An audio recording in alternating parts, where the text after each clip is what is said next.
జీవితంలో కొత్త లక్ష్యాలని చేరుకోవాలని భావించేవారు, అలాగే కొత్త కలలను కనేందుకు సిద్ధమయ్యేవారు ఎప్పుడూ వయసు పైబడిన వారు కారు. తనపై తనకు నమ్మకమున్న వ్యక్తి ఇతరుల నమ్మకాలని కూడా పొందగలుగుతాడు. తనపై నమ్మకం లేని వ్యక్తి ఇతరుల నమ్మకాన్ని పొందలేడు. జీవితంలో సెక్యూరిటీ అనేది ఒక అపోహ మాత్రమే. జీవితం అంటేనే ఒక సాహసం. సాహసం చేయకపోతే జీవితంలో ఏదీ మిగలదు. జీవితంలో మనం గెలుపు కంటే ఓటమి నుంచి ఎక్కువ నేర్చుకుంటాం. అందుకే ఓటమి మనల్ని అక్కడితో ఆపేయకుండా చూసుకోవాలి. ఓటమి మన వ్యక్తిత్వాన్ని మరింత మెరుగుపరుస్తుంది.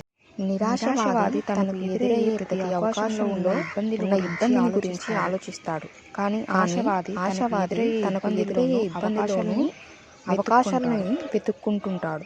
ఏదైనా ప్రారంభించేందుకు మొదటి మార్గం దాని గురించి మాట్లాడడం ఆపి ఆ పని చేయడమే.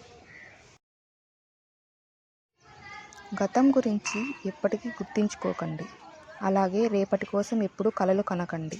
కానీ ఈరోజు మాత్రం ఆనందంగా జీవించడమే ఉత్తమం.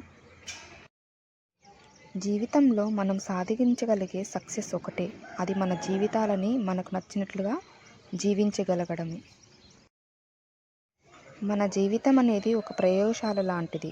ఎన్ని కొత్త ప్రయోగాలు చేస్తే అంత కొత్తగా ఆనందంగా కనిపిస్తుంది. జీవితంలో చిన్న చిన్న విషయాలని ఎంజాయ్ చేయాలి. ఎందుకంటే ఒకరోజు మీ జీవితాన్ని వెనక్కి తిరిగి చూసుకుంటే అవే పెద్ద విషయాలుగా కనిపిస్తాయి. మీరు మనసులో ఏం ఫీల్ అవుతున్నారో అది మీ ముఖంలో కనిపిస్తుంది. అందుకే ఎప్పుడు పాజిటివ్గా ఆలోచిస్తే ఆనందంగా ఉండే ప్రయత్నం జీవితంలో అసలు సాధ్యం కాని ప్రయాణం అంటే అసలు ప్రారంభించనిదే. అసలు ప్రారంభించని పనే అసాధ్యంగా కనిపిస్తుంది.